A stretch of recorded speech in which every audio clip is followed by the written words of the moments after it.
नित्यरम एके दशा अनन्य की दूजी दशा न जाए आपा भूले आन सब एके रहे समाए।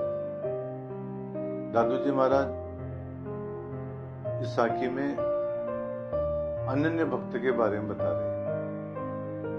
अनन्य भक्त की कैसी निष्ठा होती है, अनन्य भक्त की क्या स्थिति होती है, अनन्य भक्त का कैसा निश्चय होता है, ये बात बता रहे हैं। अब प्रश्न उठता है कि अनन्य किसे कहते हैं? अनन्य का तात्पर्य न अन्य अनन्य, जो अन्य में विश्वास न करके केवल एक में ही विश्वास करे। देखो महाराज, हमारी स्थिति क्या है कि महाराज हम जो है मतलब अनेक देवी देवताओं की उपासना करते हैं, किसी एक के अंदर हमारी निष्ठा नहीं है। और अनन्य भक्त का तात्पर्य क्या है कि वो केवल एक में ही निष्ठ रहता है, उसकी स्थिति उसके परमात्मा में उसका विश्वास रहता है, वो भटकता नहीं है महाराज हमारी तरह से। तो एक दशा अनन्य की, जो अनन्य भक्त होता है उसकी एक ही स्थिति रहती है, उसका एक ही विश्वास रहता है, वो डामाडोल नहीं होता है। एक दशा अनन्य की दूजी दशा न जाए। दूजी दशा न जाए का तात्पर्य ये होता है कि एक तो उसकी निष्ठा में बदलाव नहीं होता है, और दूसरा तात्पर्य ये है कि उसकी माया इत्यादि के अंदर प्रवृत्ति नहीं होती है, मायिक कार्यों में उसकी प्रवृत्ति नहीं करता है। वो तो परमात्मा के अंदर ही लीन रहता है महाराज।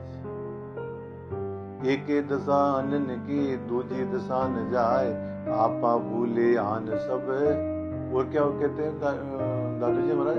आपा भूले, आपा का तात्पर्य अहंकार को भूल जाता है, उसमें अहंकार नहीं रहता है, पद का, जाति का, धन का, किसी का भी। आपा भूले, शरीर का इत्यादि का सब अहंकार भूल जाता है। आन सब का तात्पर्य है वो मायिक प्रपंचों को भी भूल जाता है,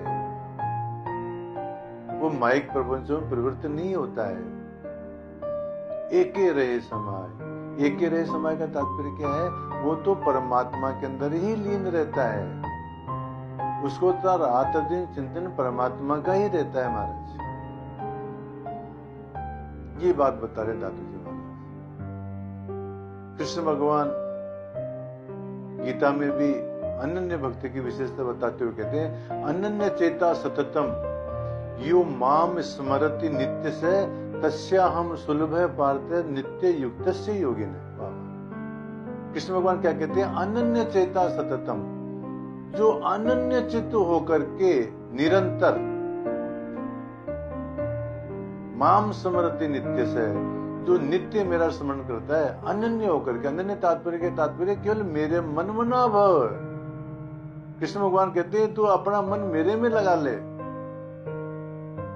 तो जो अनन्य भक्त होता है वो क्या करता है? वो एक के अंदर ही निष्ठ रहता है। अनन्य चेता सततम यो माम स्मरति नित्य से तस्या हम सुलभ पार्थ है। कृष्ण भगवान अर्जुन से कहते हैं कि अर्जुन, मैं अनन्य भक्त के लिए सुलभ हूं। क्यों? नित्य युक्त से योगिन है, क्योंकि वो मेरे में नित्य युक्त है, वो मेरे से ही जुड़ा हुआ है, और किसी से उसका जुड़ाव नहीं है। और कृष्ण भगवान कहते हैं, अनन्या चिंतयन्तो माम ये जना पर्युपासते तेषाम नित्याभियुक्तानाम योगक्षेमं वहाम्यहम्। और बात करते हैं, अनन्या चिंतयन्तो माम, जो अनन्य होकर के मेरा चिंतन करता है। अनन्या चिंतयन्तो माम ये जना पर्युपासते तेषाम नित्याभियुक्तानाम, इस प्रकार के जो मेरे में नित्य युक्त हैं, योगक्षेमं वहाम्यहम्। कृष्ण भगवान कहते हैं मैं उनका योगक्षेम करता हूँ, उनका पालन पोषण करता हूँ। योगक्षेम का तात्पर्य है कि जो प्राप्त है उसकी रक्षा करते हैं, और जो अप्राप्त है वो उसको सुलभ करवाते हैं महाराज। अप्राप्त की प्राप्ति और प्राप्त की सुरक्षा, ये योगक्षेम है। तो उस अनन्य जो भक्त होता है उसको किसी प्रकार की चिंता करने की आवश्यकता नहीं है। कृष्ण भगवान आश्वासन देते हैं कि मैं उसका योगक्षेम करता हूँ। इस प्रकार से महाराज भक्त को जो है अनन्य भक्त होना चाहिए। हमारी निष्ठा जो है एक के अंदर होनी चाहिए। हमारे अंदर व्यभिचारिणी भक्ति नहीं होनी चाहिए महाराज। ये दादू जी महाराज इस साखी में कहते हैं सत्य।